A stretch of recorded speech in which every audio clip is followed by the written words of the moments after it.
The Glass Blower by Cold in Gardez. From the first moment they met, he knew she was the one. She was a pony of immeasurable beauty, beauty that made other mares scowl behind her back. She was a perfection of form and feature, unrivaled by any work of art. A living sculpture, given life by careless gods who knew not the strife their creation would sow. Her alabaster coat was smooth and flawless. An amethyst mane drifted absently between hues. Her slender horn tapered to an elegant point. She was, in a word, perfect. It was her beauty that caught the glassblower's eye, but not that caught his heart. He had seen beautiful ponies before. In Canterlot, they were the rule rather than the exception. And while he had certainly felt the tug of physical attraction to dozens of mares, it was only an afterthought, quickly forgotten. Hers might have been, too, if not for a chance meeting in the market. They accidentally bumped shoulders beside a jeweler's stall. A heavy crowd filled the square with noise. Hundreds of ponies bustled and shoved, perusing wares and haggling with steely-eyed merchants.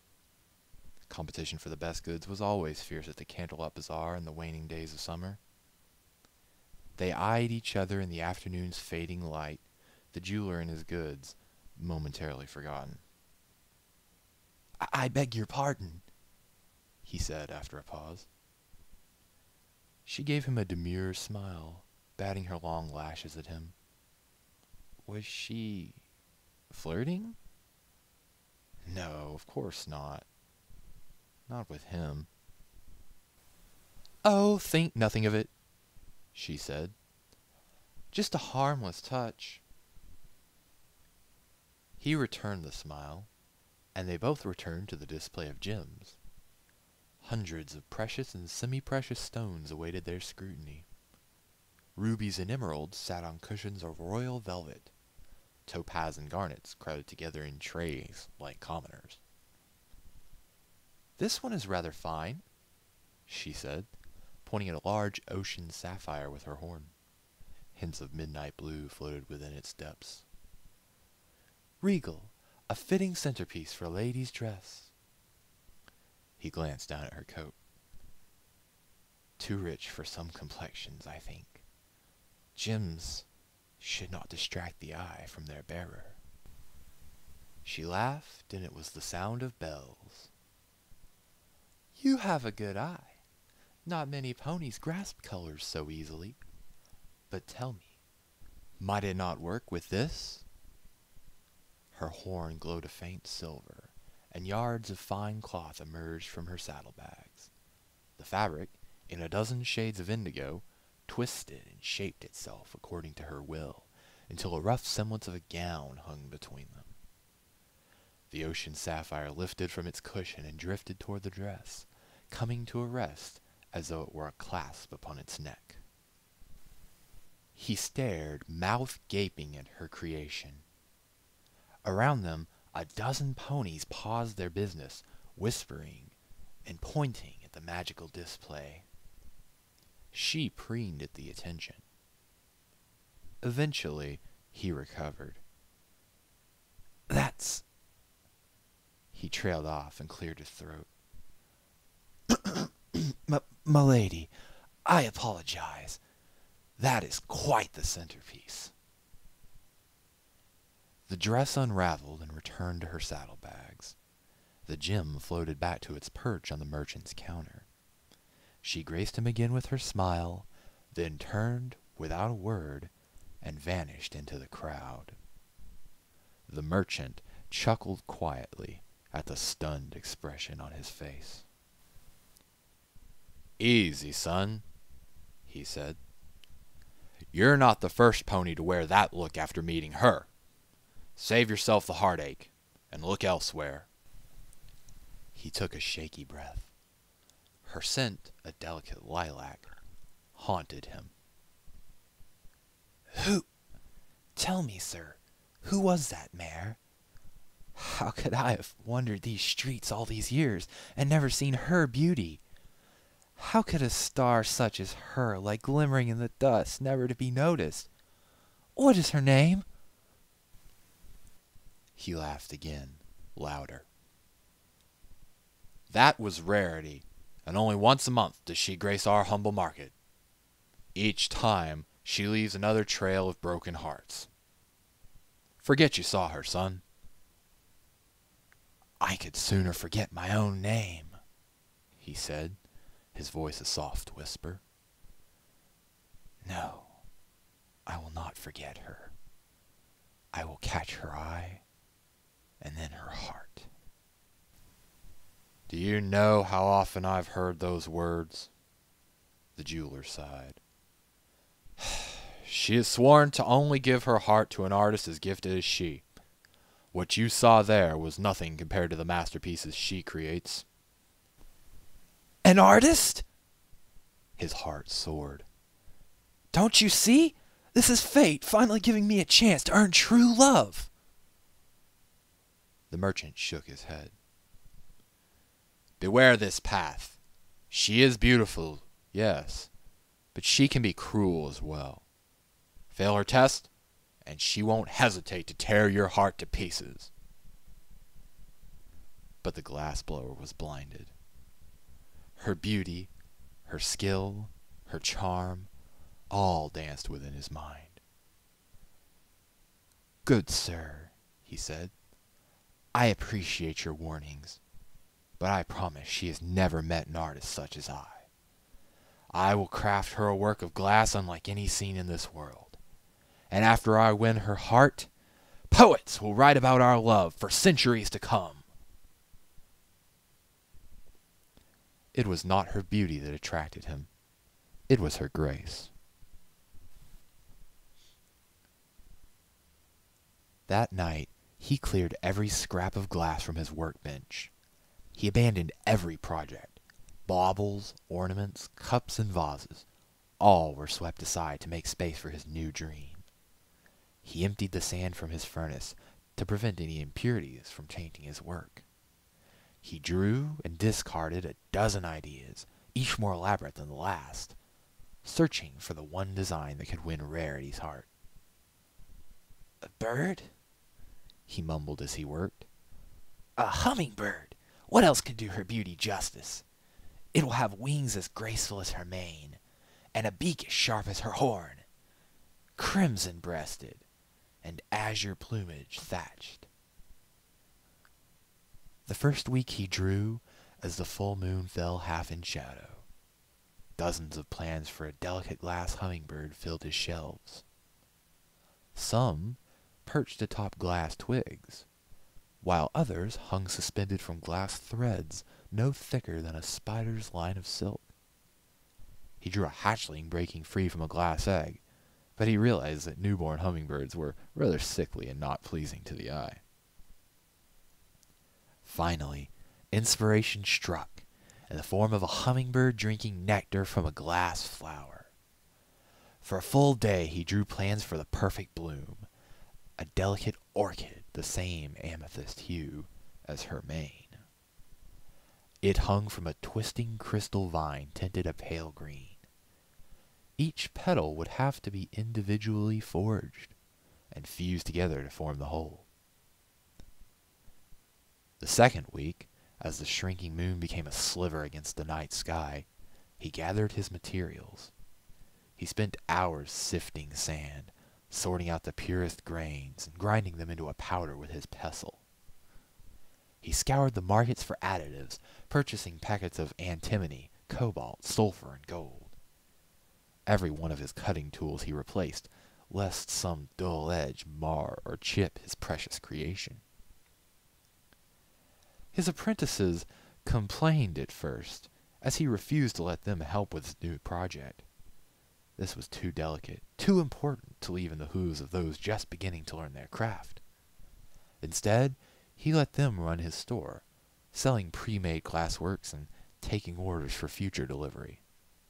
He even let them create their own simple works in his forge, while he continued his preparations.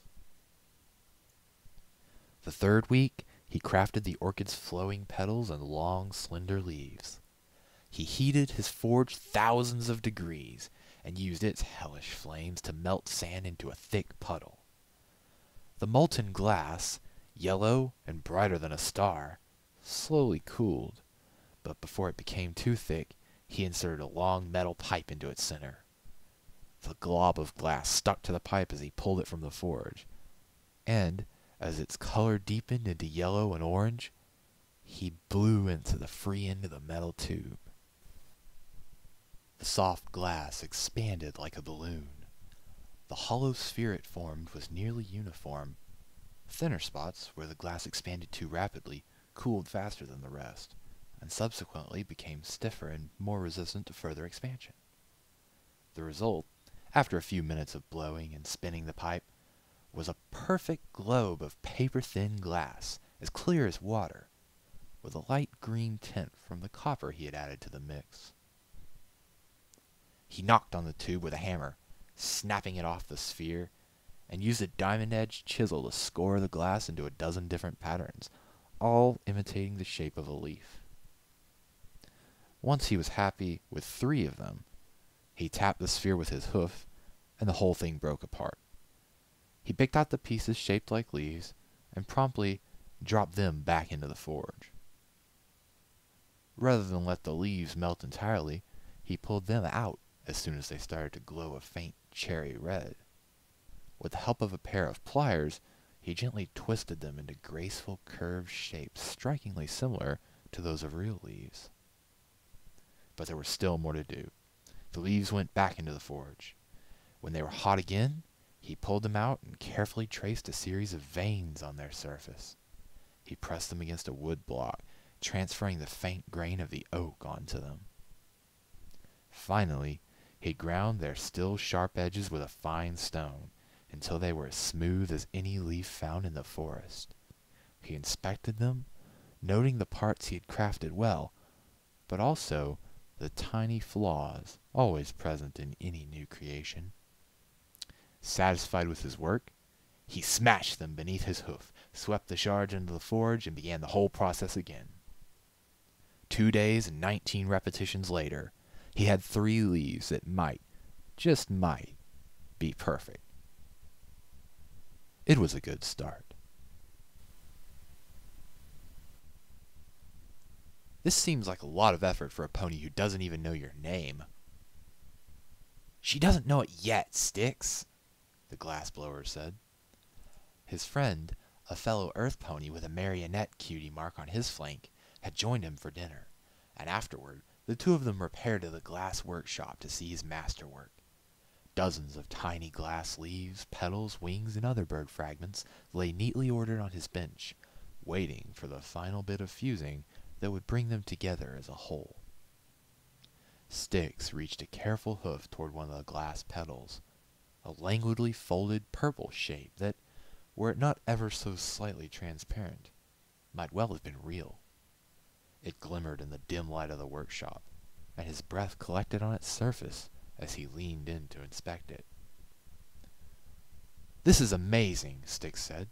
"You're just going to give it to her? You don't even know her." "I don't need to know her."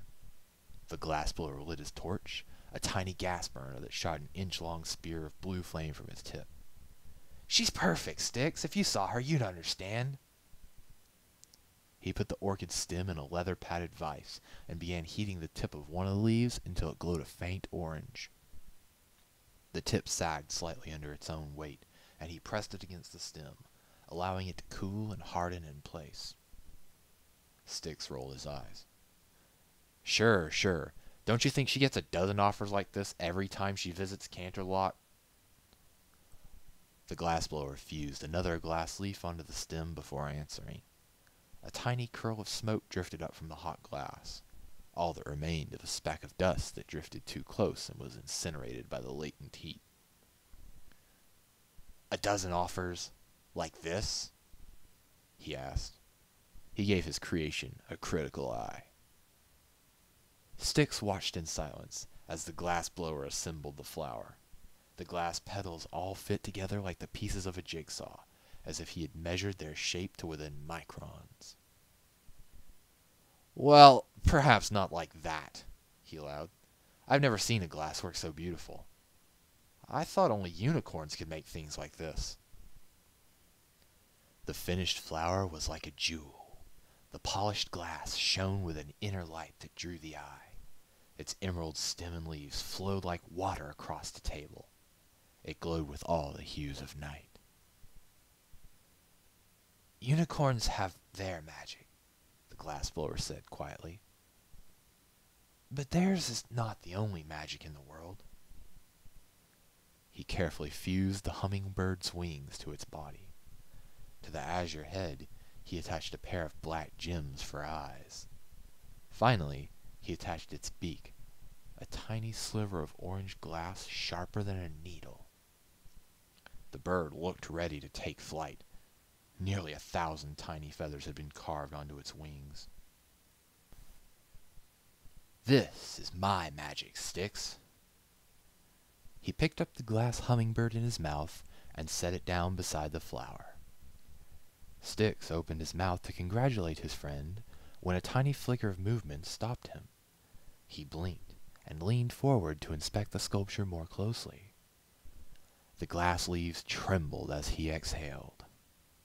He pulled his head back, startled, and gave the glassblower a questioning glance. His friend simply smiled and gestured back to the sculpture with his hoof. Clear glass beads, sparkling like morning dew, ran down the stem and dripped onto the workbench with a quiet tinkle. The flower twisted on its vine, petals opening as it sought the sun. "How—" His voice trailed off as the hummingbird began to move. Its glass wings flapped stiffly, slowly at first, then so fast they blurred into nothingness. With a quiet click, it lifted from the table and hovered over the flower, drinking from the jewel as though both were alive. "This is my magic," the glassblower said again. His friends stared at the living sculpture long into the night.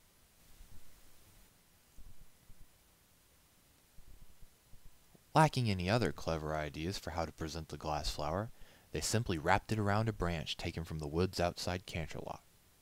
The glass stem grew tiny tendrils along its length and dug into the soft wood as though preparing to climb it like a vine. The hummingbird darted around them as they worked, occasionally coming to rest near the flower when they paused.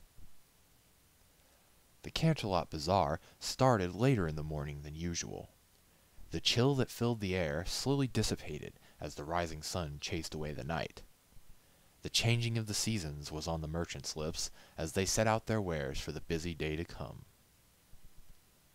The glassblower and his friend waited near the fabric sellers, assuming that Rarity would stop by there sooner rather than later. They spent the early hours chatting with the merchants. Styx kept the branch and flower hidden beneath a cloth in a simple woven basket. The glass hummingbird perched on the handle, motionless, and only drew an occasional glance from passers-by. Noon rolled around, with no sign of Rarity. The glassblower tapped his hooves nervously. Styx rolled his eyes at his friend's impatience. "It's still early," he said. "She probably gets lunch first, then comes here to shop." "What if she doesn't, though? What if she went to some other market this month?" "Then you sell this thing for a fortune and retire." Styx leaned down to stare at the hummingbird. It buzzed its glass wings, spraying sunlight like a kaleidoscope. "Seriously, do you know how much a noble would pay for this?" The glassblower snorted. "I might as well sell my soul. The craftsmanship may be perfect, but the magic comes from love." "Right, love, for this mare you've met once, who doesn't even know your name." "Fine, think of it this way then. Of the hundreds of puppets you've made, which is your favorite?" Styx was silent for a moment. He rubbed his chin with a hoof. "Well, the one I made to complete my apprenticeship, I suppose. I spent months on it. Years, really, if you count all the studying and practice that went into it." The glassblower nodded. And where's that puppet now? Over my hearth. You've seen it a dozen times at least. I have. Would you ever sell it? Styx glanced down at the hummingbird. It looked up at him curiously, as if awaiting an answer to the question as well. He sighed. Of course not. I love that thing, he said. Are you sure? I'm sure a noble would pay good coin for it. Point taken. Styx kicked at the basket lightly, sending the hummingbird buzzing into the air. It flitted around the nearby stalls, hovering over the colorful fabrics before returning to the handle. The nearby merchants stared at it with wide eyes. Another hour passed while they awaited. Merchants and shoppers stopped to gaze at the bird, eventually forming a small crowd. The glassblower brushed off attempts at conversation, letting Styx answer their questions as best he could. Finally, just as the glassblower was wondering if the day was wasted, the crowd around them parted, revealing a white unicorn with a surprised look on her face. She glanced around at the crowd, puzzled by their reactions, then turned her attention to the glassblower. His breath caught in his chest. She was even more lovely than he remembered. He could have stared at her all day. He would have stared at her all day had Styx not jabbed him in the side with a hoof. The crowd mumbled quietly, some ponies laughing as he jumped. Fortunately, he recovered his train of thought before making too great a fool of himself. Lady Rarity, he said, stepping toward her. She leaned back, her eyes wide. For this past month, I have labored at a work of art fitting for a mare of your beauty. A masterpiece worthy I'm of... sorry, who are you? She interrupted. His planned speech tumbled to a halt. A faint well of panic began building in his heart. Just a simple glassblower, he said. She frowned slightly, and he hastily added, An artist, like yourself. We met last month near here, at a jeweler's stand. Did we? She said slowly. I'm afraid I meet many ponies every month. Yes, he said. Yes. We spoke about a beautiful gem, and you crafted a delightful dress for it from thin air with your magic. She tilted her head in thought.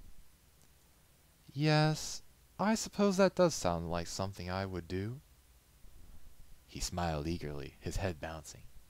Yes, and now I have crafted something equally beautiful for you. He pressed his nose against the basket and slid it across the stones to her feet.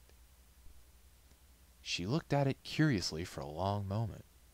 The hummingbird sat frozen on the handle, as still as glass. The crowd pressed forward, tightening the circle around the two of them.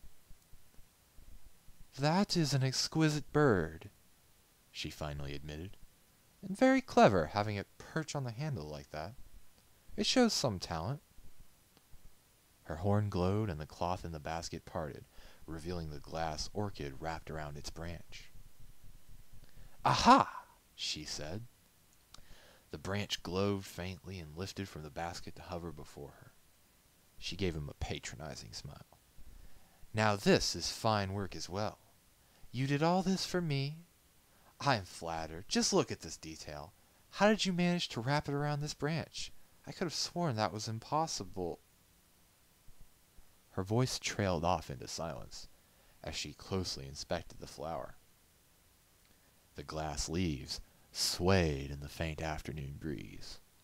The crystal flower swung freely on its vine, brilliant and ripe with color. A murmur rose from the crowd as they saw his masterpiece in full for the first time. Rarity's mouth hung open as she turned the branch. Her eyes widened as the hummingbird lifted from the basket and darted around her before coming to a rest on the flower. The branch trembled for a moment as the glow around her horn faltered, but she recovered her grip before it crashed to the hard stones below. Her lips moved, though no sound emerged. She stared at the living glass for what felt like an eternity to the glassblower, before turning to him. Her eyes glistened with unshed tears. "You made this?" she whispered. He could barely hear her over the crowd. "I did," he whispered. He could tell his triumph was near. Any moment now she would pledge her love for him. He wanted to speak, but didn't trust his voice just yet. "It's magical," she continued. "I never dreamed of anything like this. It's so wonderful." She trailed off again, this time with a look of concern on her face. Her eyes widened and darted back and forth between him and his creation. "Is it enough?" he asked, taking a step forward. "Have I passed your test?" She took a quick step back. He was too enamored to notice. She stammered, her gaze dancing around the crowd, before briefly coming to rest on his forehead. "But you're not a—" She stopped herself before she could finish the thought. He didn't notice. She swallowed, collected herself, and spoke again. "This craftsmanship is unmatched, certainly." She gently floated the branch back into the basket. "This is a good effort, but my art is not only well crafted, but useful. Does this flower attract suitors at a ball? Does it keep its bearer warm?" Her question was like a punch to the gut. He reeled slightly, as he realized she was rejecting him. "But you said it was beautiful," he said quietly. He felt his jaw begin to tremble. She cleared her throat daintily. Her head rose and a more confident note entered her voice. "I said it was well crafted, but you have yet to meet my challenge. Try again if you think your art is worthy." She gave him a respectful but shallow nod, then turned and vanished back into the crowd.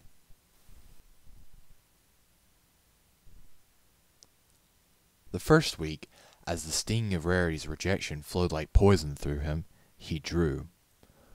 His apprentices offered a few suggestions, but mostly they were as baffled as he.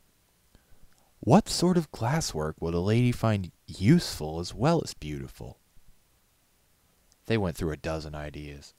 A telescope, a jewelry case, a pair of reading glasses, hairpins. He drew plans for them all and discarded them just as quickly. None were perfect. When the answer finally occurred to him, he sat dumbstruck. Only after his apprentices splashed him with a bucket of water did he come to his senses. He rushed to his drawing board to put his plan to paper before it could escape him. In retrospect, it was obvious. Rarity was a beautiful pony. And what was more beautiful than her mane? And what did mares with beautiful hair need? A comb, of course. It would be large.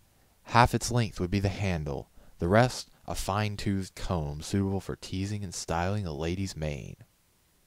He considered several models for frame, and settled on a lean jaguar, its tail the handle, its body gently cradling the comb's teeth. White glass, he decided, with tiny rubies for eyes, and a light silver filigree along its spine. The second week, as the pain of rejection faded and was replaced by a cautious hope, he gathered his materials. The glass itself was easy enough. He kept a ready supply of tin to create milk glass for his shop. He had enough silver left over from an old project for the filigree, and the ruby eyes only took a quick trip to a local gem vendor. The handle caused him the most trouble. Pure glass, while appealing from a minimalist perspective, was insufficient for his purpose. The comb needed something physical to bind the attributes he was planning. It needed more. It needed to be perfect. A wire wrap of two metals woven together would do the trick. Gold, untarnishing, would represent beauty and its endurance through the ages.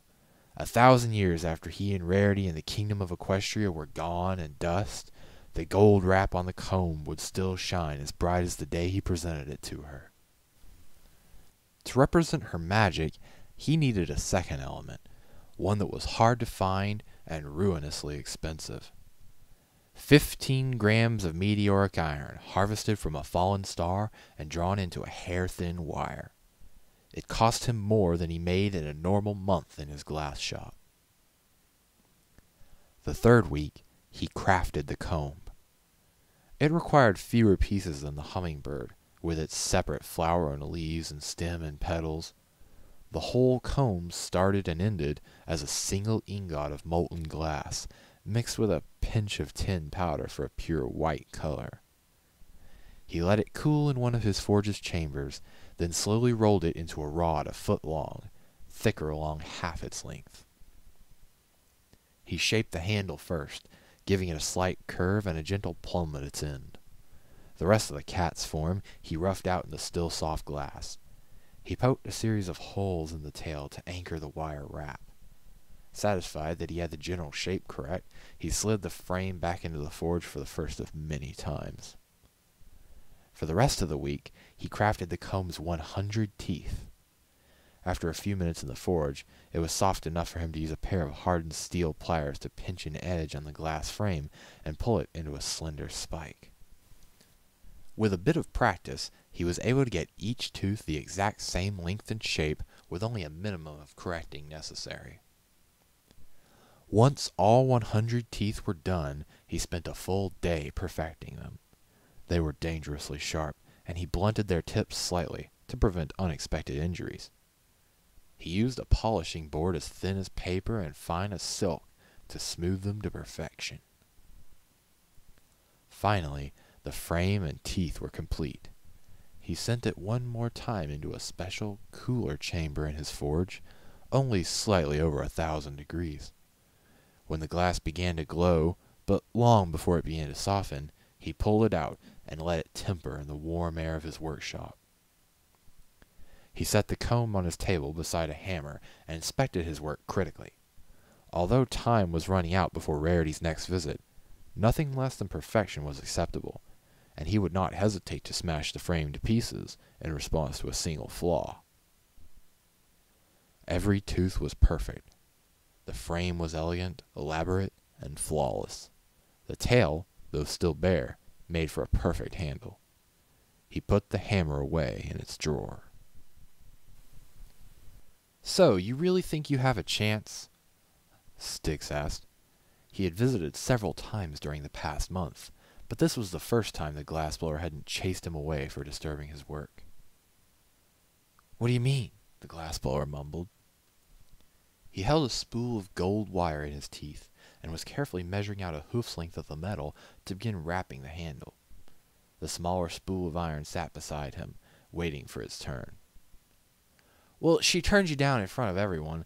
I thought you'd spend the whole month mourning, but here you are ready to try again." The glassblower set the gold spool down. He put the comb in a vise and carefully threaded the end of the gold wire through one of the needle-thin holes in the handle. For a while, there was silence as he wrapped the handle in the first layer of wire. "She seemed impressed with the hummingbird," he said.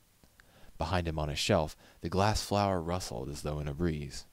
The hummingbird spent most of its time outside, sipping from flowers in his neighbors' gardens and confusing their cats. "She said it was perfectly crafted, just not useful. This will meet her standards, I think." "Seems a bit fragile. Won't those teeth break the moment she touches them?" The glassblower shook his head. "It's tempered. You'd need to hit it fairly hard to break it." He rapped the teeth with his hoof to demonstrate their resilience. They were quiet while he worked. When the handle was fully wrapped in a layer of gold wire, he set the spool down and reached for the meteoric iron. Fastening the free end in another hole, he began wrapping the handle again, this time in a wider pattern that allowed the gold beneath to show through. Styx broke the silence. "It's just, I don't want you to get hurt." "What do you mean? Tomorrow's going to go perfectly." or she'll reject you again. I don't know how much you can trust her." The glassblower glanced up at his friend. "What does that mean? Are you calling her a liar?" he asked, his voice soft. Styx held up a hoof. "No, I'm just saying, look, I don't want you to get hurt tomorrow is all." "And I said tomorrow will go fine." He turned and removed the finished comb from the vise and set it on his workbench. It glowed like a pearl in the dim light. "Look at it," he whispered. "It's everything she asked for." Styx leaned over the comb carefully, as though expecting it to leap up and bite him at any moment. It remained still as a stone. Finally, he frowned and gave his friend a questioning glance. "That's it?" he asked. "It doesn't move or anything?" The glassblower chuckled. "There's more than one type of magic, Styx. The hummingbird wasn't enough for her, but this will be."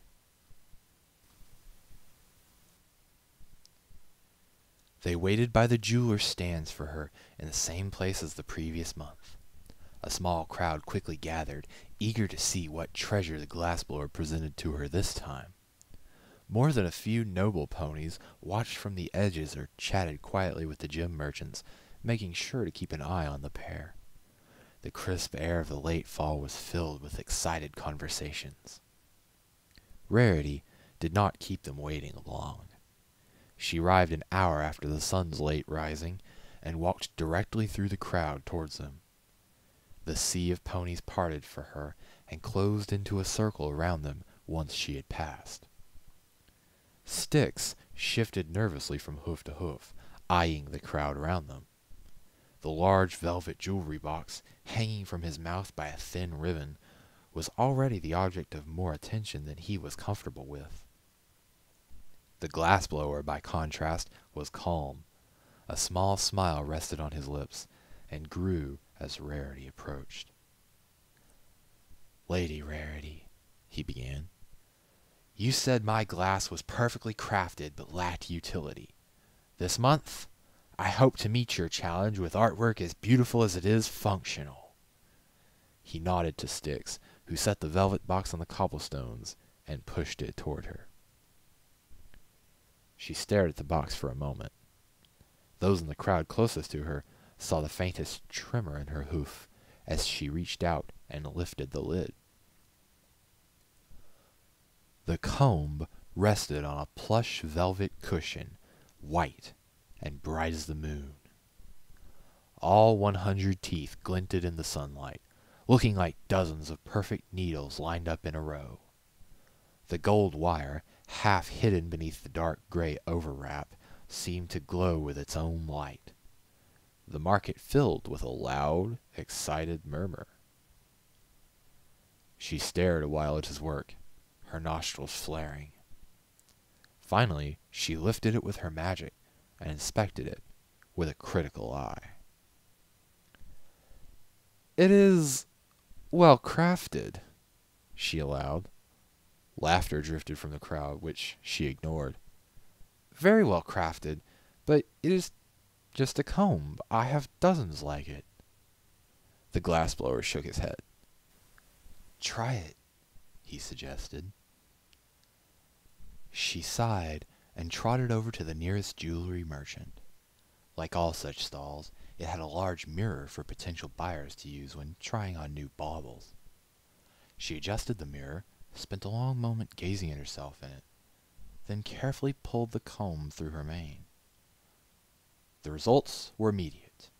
Although Rarity's mane was already styled, the comb made it perfect. It grew fuller and thicker. Stray hairs evaporated like mist.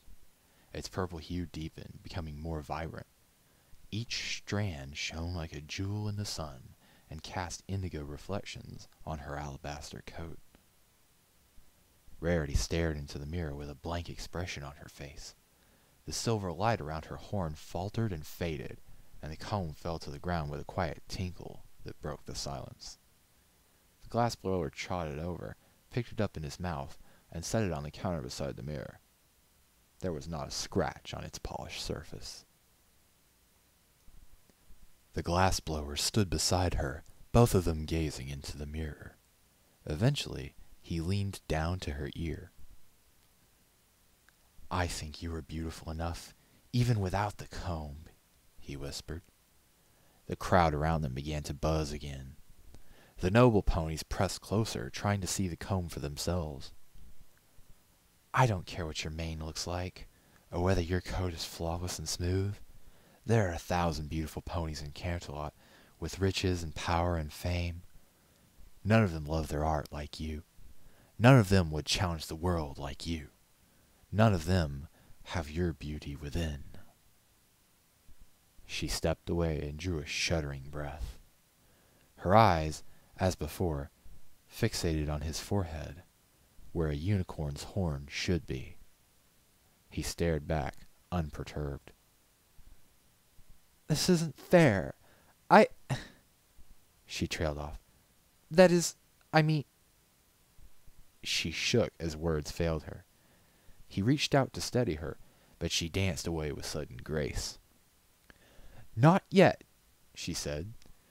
"You have shown craftsmanship and utility, but there's more to art than those. True art is timeless. The great works of history are as renowned today as they were when Princess Celestia was young. Craft me a work that will be celebrated for generations, and you will have my heart." Last month, her rejection had stung him. Now he smiled. She was within his grasp.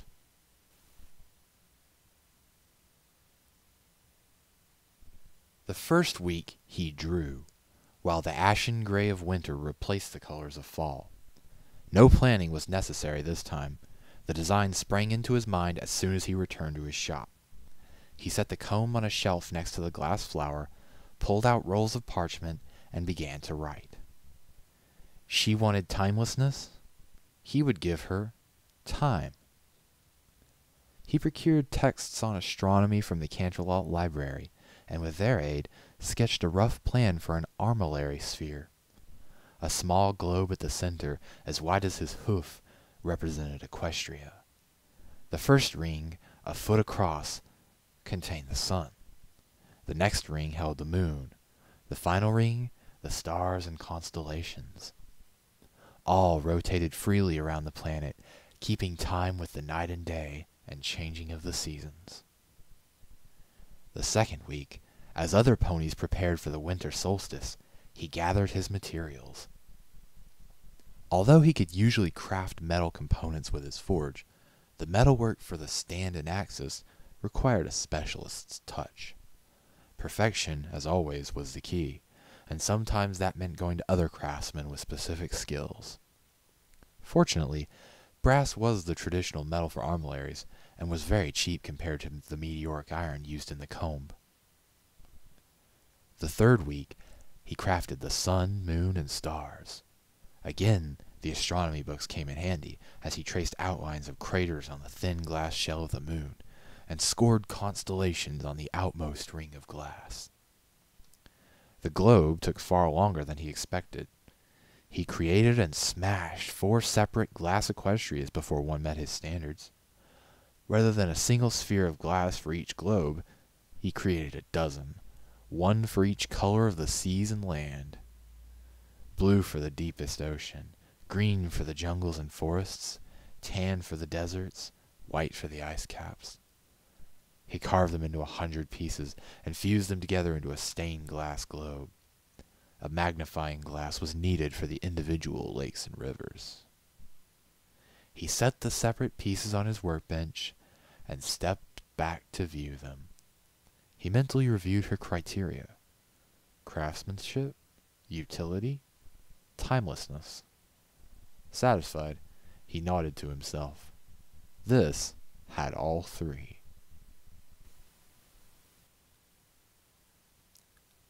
"I'm worried about you." The glassblower looked up at his friend and blinked a few times to clear his eyes. He hadn't been sleeping well, and his eyes felt scratchy beneath their lids. "What? Why?" "You keep obsessing over her, over this thing," Styx said. He gestured at the pieces of the armillary sphere on the table. You've made 2 incredible masterpieces for her, and she's turned you down twice. Don't you know why? She has high standards. You wouldn't expect her to give her heart away to just anyone, would you? No, and that's the point. Why do you keep thinking she's going to suddenly love you just because you make this thing for her? What is this anyway? It's an armillary sphere, the glassblower said. He set the circular stand on the table and carefully fastened a wide brass circle to it, forming a vertical hoop several feet across. A long, thin metal rod topped with an arrowhead transected the circle.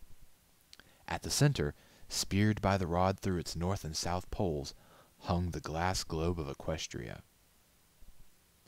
It's a map of the heavens, he continued. Each ring represents a celestial body, the sun, moon, and stars. He tapped the separate pieces with his hoof as he counted them off. Styx gave the contraption a puzzled look, then shook his head and turned to look at the glassblower. Whatever, she's not going to accept it. She has to. She said she would. She lied. Styx brought his hoof down on the workbench with the word. The glassblower frowned as the components shook.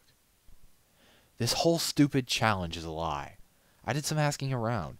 It turns out she's in love with some unicorn prince. She never expected anyone to actually take her up on this. The glassblower waved the hoof dismissively. She wouldn't lie about this, Styx. Art is everything to her. They were silent for a while. The glassblower tinkered with his creation. Styx thought about what he should say.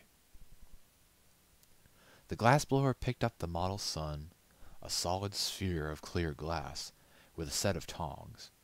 He stuck it into the forge, and after a few minutes it began to glow. First a dull red, then a bright orange, and finally a brilliant, blinding yellow-white. Just when it was about to start dripping, he pulled it from the forge and brought it over to the table. Styx backed away nervously. Hey, careful with that, he said. It looks hot. It is, the glassblower said. The glass sun was easily the brightest object in the room, casting shadows just like its namesake. It will cool quickly, though. Glass radiates heat much faster than it conducts it. Styx wasn't sure what that meant, but he had learned over the years to trust his friend. For several minutes they waited, though the glass sun grew no dimmer. Finally, the glassblower held his hoof near the tiny star, nodded, and dropped it onto the workbench. Styx couldn't help the small scream that escaped his throat. Everything he knew about glass from his friend insisted that the table should burst into flames, followed by the rest of the workshop. Instead, the brilliant orb rolled a few inches before coming to a stop. The wood beneath it didn't even smoke. See? Already cool, the glassblower said. He chuckled at Styx's expression. Styx leaned over the glass sun, squinting against its light. He reached out and tapped it with a hoof, setting it rolling across the table. How... Didn't I tell you? Unicorns have their magic. I have mine.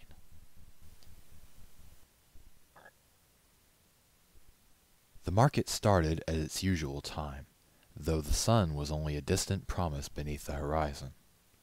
The gas lamps that lit the streets of Canterlot were still glowing when Styx and the glassblower arrived at the jeweler's stalls.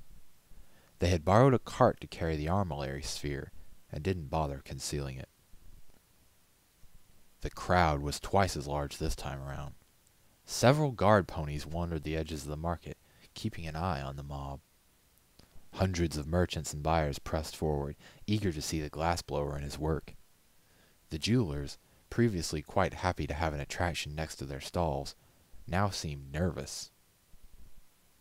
The glassblower noticed none of this.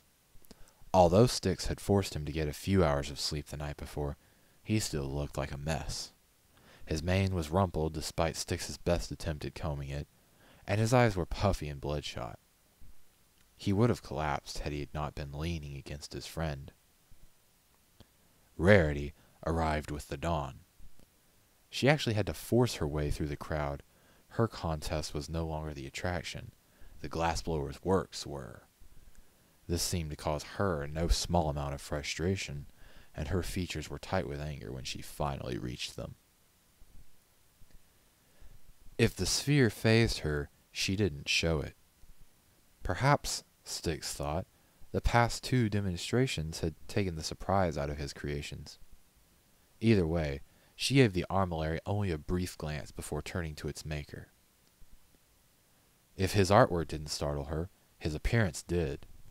She flinched, then stepped forward, the anger on her face replaced with concern. You don't look well. Are you ill?" she asked. The glassblower laughed quietly. "No, and soon I will be better than ever. How do you like this, Lady Rarity? Is it as timeless as you demanded?" She gave him a final, worried glance and turned to the armillary sphere. The tiny sun slowly orbited the glass globe, casting stark shadows across the crowd. A few inches further out, a silver moon, glowing with its own cold light, followed in a slower orbit. Finally, an outermost ring of glass, several feet across, hung motionless. Inside were 1,000 tiny points of light, and a dozen constellations drawn in glowing lines. "It is fine," she said. "Well crafted. Useful in its way to an astronomer. But how is it timeless? How will future generations remember this?" He chuckled again. "I suppose that depends how you define timeless, then." He reached out with a hoof and touched the glass sun, freezing it in place. Around the 3 of them, the world grew dimmer. Colors slowly vanished, as though washing away in the rain. The sound of the crowd faded into silence, and everything around them slowed to an unnatural stop. Rarity looked around in panic. A sea of frozen faces looked back, unmoving, unchanging. Birds hung in the air overhead. Even the wind ceased blowing. For a long moment, their breaths were the only sound. "By Celestia," Styx mumbled. He gazed around the frozen scene in wonder.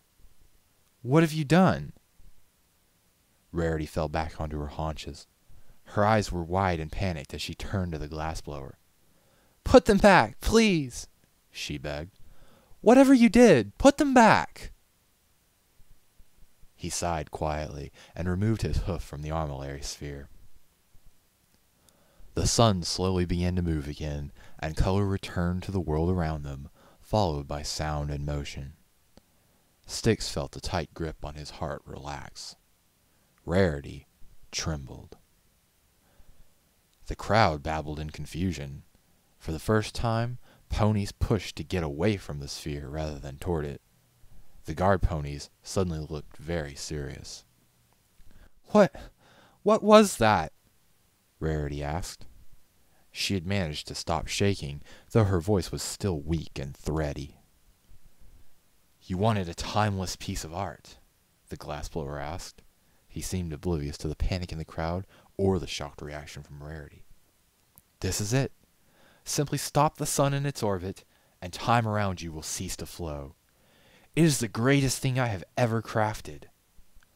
He stared at the armillary for a long moment, then turned to her. "Tell me, have I met your challenge? Will you accept my love?" She stared at him, shocked into silence. Styx squeezed his eyes shut. "Please," he said, "just tell him the truth. Look at him. He won't stop." Rarity looked between them, then at the armillary. It spun slowly next to the glassblower, its artificial sun shining with all the light of the true dawn behind them. Her face softened, and for a moment Styx thought she would do the right thing. But then her features hardened.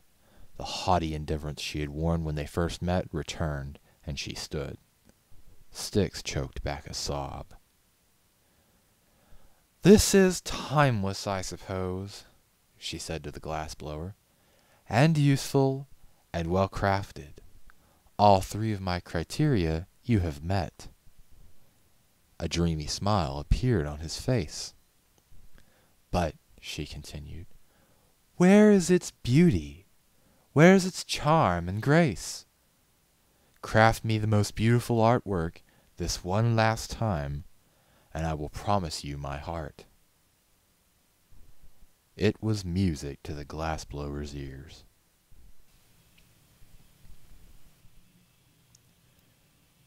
Styx pushed the workshop door open. As he had expected, the glassblower was still inside, working in the dark. He pushed his way in, careful not to trip on the random bits of junk littering the floor.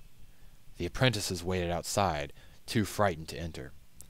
The glassblower stood at his work table, mindlessly polishing a large sheet of glass. Neither spoke for a while. Styx wasn't even sure his friend was aware of his presence. He moved closer and saw that the sheet of glass appeared to be an oval mirror. "You going to do this, then?" he said. It wasn't a question.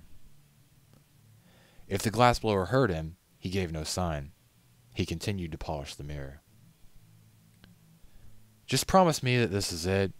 If she rejects you again, you come back here and forget her. Keep the hummingbird if you want, but sell the comb.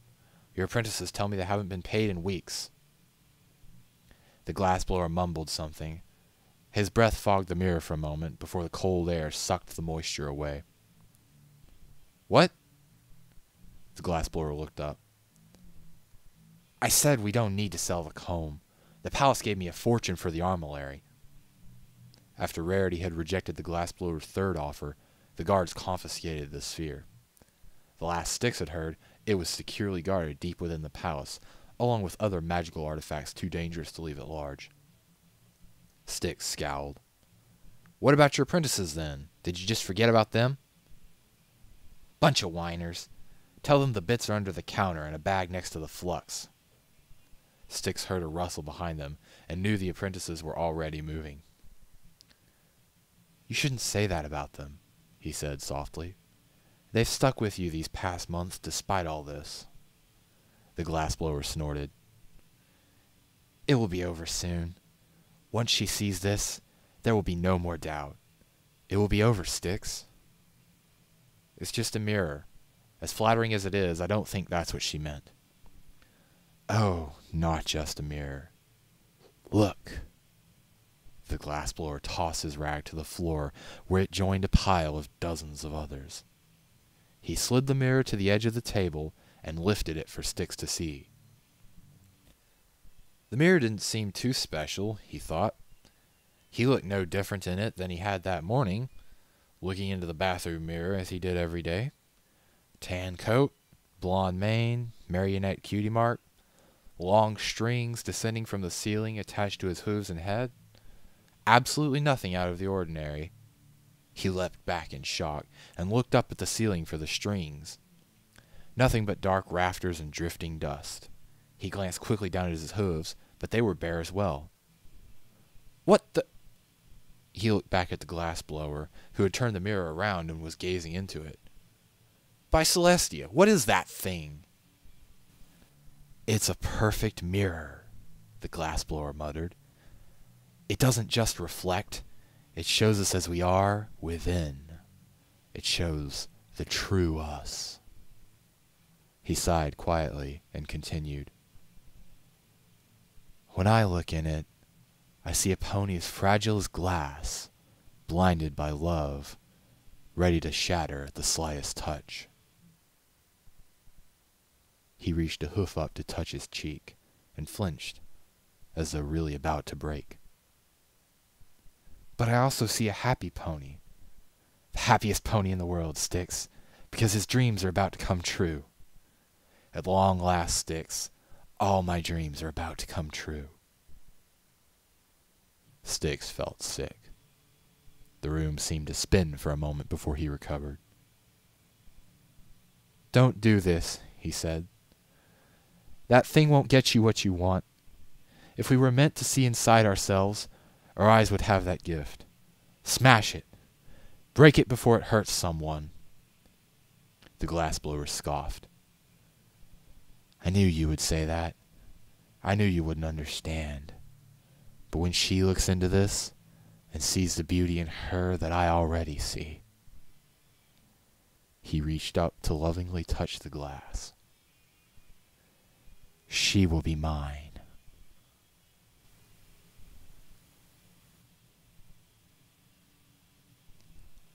The crowd at the market was as large as before, though it kept a respectful distance.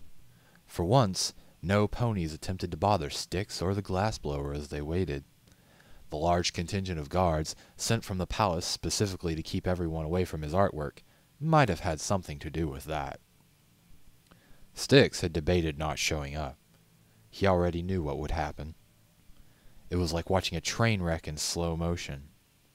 But the glassblower was his friend, and friendship meant being there for your friends, even when they hurt themselves. The mirror was on a simple wooden stand. Styx had insisted on covering it with a cloth, lest they start an unintentional riot simply carrying it in public. The glassblower hadn't minded. Indeed, he didn't seem aware of anything. Rarity arrived later than Styx expected, well after the sunrise. A pair of guards escorted her through the crowd, but left her to make her own way across the empty space to the glassblower.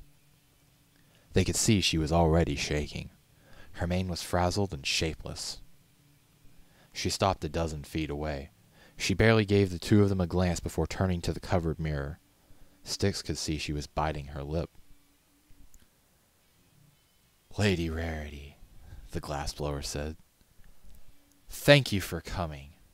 At last we can put all this behind us. She gave him a terse nod. To Styx, she gave a questioning, almost frightened glance. He shook his head slightly. You asked me for craftsmanship, utility, timelessness, and beauty, the glassblower continued, oblivious to their silent exchange. I spent days wondering how to craft the most beautiful work for you, when I realized the answer was always before me. He whipped the cloth from the mirror with a flourish and stood back. Look in the mirror and see. Styx moved to her side before she could approach it. The glassblower gave him an annoyed glance, but didn't interfere. Please, don't do this, he whispered to her. Just tell him it was never a real challenge. Nothing good will come from looking in that mirror. Swallow your pride, tell him the truth, and leave. Please. She gave him a pain-filled look, and for a moment he thought she might actually do it. But the arrogance returned to her face, and she turned away from him in disdain. You flatter me, she said to the glassblower as she approached the mirror. But I see mirrors every day.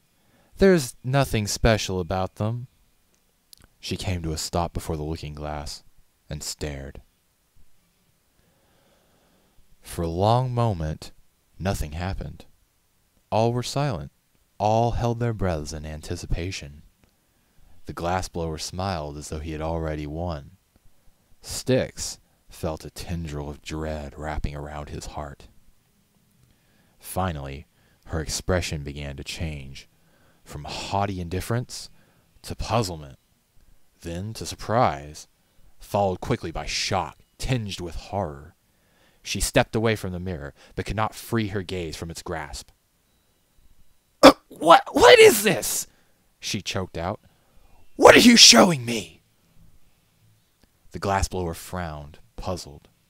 This wasn't what he had expected. Beauty, of course, he said. It's a perfect mirror. It shows us as we truly are. You lie! She shouted. Her lips drew back, exposing her teeth. Her eyes narrowed dangerously. There is nothing true about this!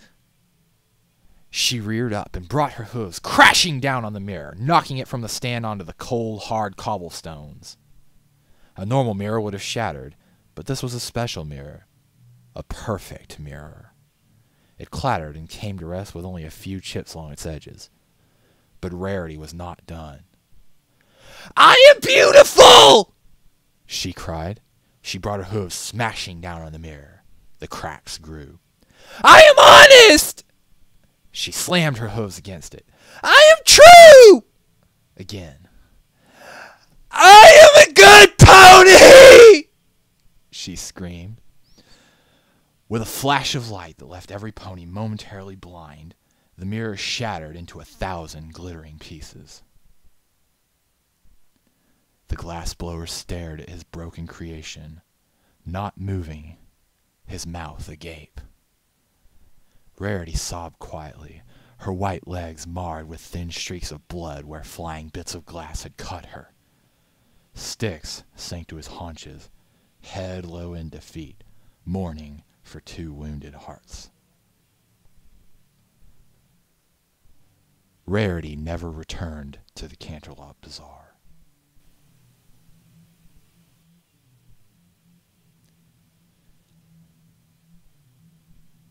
The glassblower worked long into the evening.